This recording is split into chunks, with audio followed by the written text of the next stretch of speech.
आपके साथ सोनिया। आइए नजर डालते हैं आज की कुछ बेहद खास खबरों पर।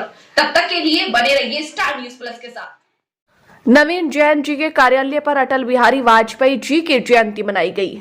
रुड़की तहसील में नवीन जैन एडवोकेट जी के कार्यालय पर अटल बिहारी वाजपेयी जी की धूमधाम से जयंती मनाई गई, जिसमें नवीन जैन उनके सहयोगी उपस्थित रहे। स्टार न्यूज प्लस के लिए उत्तराखंड के रुड़की से सीईओ डोली बाबरी की रिपोर्ट।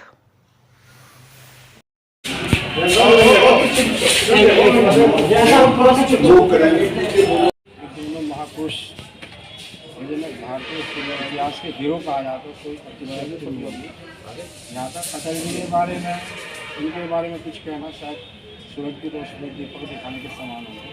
लेकिन फिर भी इनकी एक राजनीति की बहुत अच्छी पहचान थी, अपने उद्देश्य के लिए या अपने आदर्श के लिए साधन यानी सत्ता का त्याग कर दिया था। एक वोट आज की युग में जहाँ हर चीज़ की कीमत लगी हुई है, हर से कोई सबकी कीमत है। चाहते तो अरेंज कर सकते थे लोग, उनका व्यक्तित्व ऐसा था, शायद बिना धन के भी अरेंज कर लेते थे, लेकिन उन्होंने कहा था नहीं, लड़ाई लंबी है, हम लड़ेंगे। जैन जी आज की सभा की अध्यक्षता कर रहे हैं। हमारे मातृ संगठन राष्ट्रीय स्वयं सेवक संघ के विभाग संचालक आदरणीय रामेश्वर जी भाई साहब और विशिष्ट हमारे अतिथि आज नगर के संघ संचालक आदरणीय जल सिंह सैनी जी, यहाँ इस सभागार में मौजूद वरिष्ठ अधिवक्तागण और प्रिय साथियों, जैसा कि हम सभी जानते हैं कि आज श्रद्धेय अटल जी की जन्म जयंती है और अटल जी को ऐसा कोई व्यक्ति नहीं जो जानता ना हो, जो उनसे परिचित ना हो, जो उनके व्यक्तित्व से परिचित ना हो। अटल जी का जो व्यक्तित्व और कृतित्व रहा है उससे सभी भली भांति वाकिफ हैं। और आज हम जिस वट वृक्ष के नीचे बैठे हैं, कहने का तात्पर्य भारतीय जनता पार्टी के, वह वट वृक्ष का जो बीज है हमारे अटल जी ने ही बोया था। हम सभी जानते हैं, हालांकि मुझे तो कई बार अटल जी से मिलने का मौका भी मिला।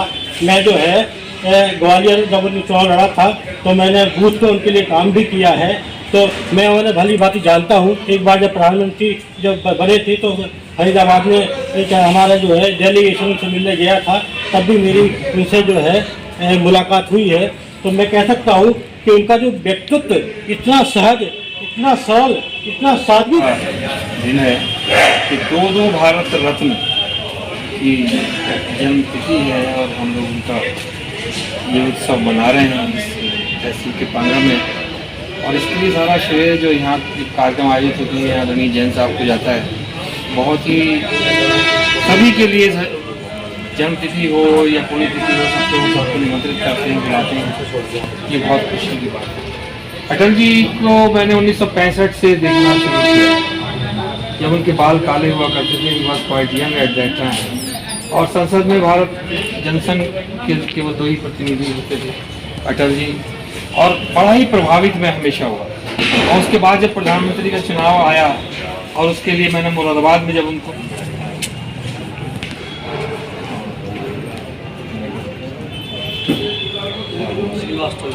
दोनों महापुरुष भारतीय इतिहास के हीरो कहा जाता है, कोई यहाँ तक अटल जी के बारे में, इनके बारे में कुछ कहना शायद सूरज की रोशनी दीपक दिखाने के समान है। लेकिन फिर भी इनकी एक राजनीति की बहुत अच्छी पहचान थी, अपने उद्देश्य के लिए या अपने आदर्श के लिए साधन यानी सत्ता का त्याग कर दिया था। एक वोट आज की युग में जहाँ हर चीज़ की कीमत लगी हुई है, हर से कोई सबकी कीमत है। चाहते तो अरेंज कर सकते थे लोग, उनका व्यक्तित्व ऐसा था, शायद बिना धन के भी अरेंज कर लेते थे, लेकिन उन्होंने कहा था नहीं, लड़ाई लंबी है, हम लड़ेंगे से और पूर्ण बहुमत से हम अपनी सरकार बनाएंगे। और ज़्यादा समय नहीं गुजरा, शायद अगले इलेक्शन में पूर्ण बहुमत आ गया था इनके पूरे एनडीए के नाम से। तो ये उस राजनीति में बहुत कम बिरला पुरुष ऐसे होते हैं आए, शायद आगे ना भी आए कोई सिद्धांत वाले। अब तो सिद्धांत ये केन प्रत्येन अपनी सत्ता चलाओ लाते हैं। और दूसरे महापुरुष हमारे मदन मोहन मालवीय जी, इनका तो कोई योगदान भूल ही नहीं सकता, कम से कम हिंदू समाज का कोई व्यक्ति नहीं भूल सकता।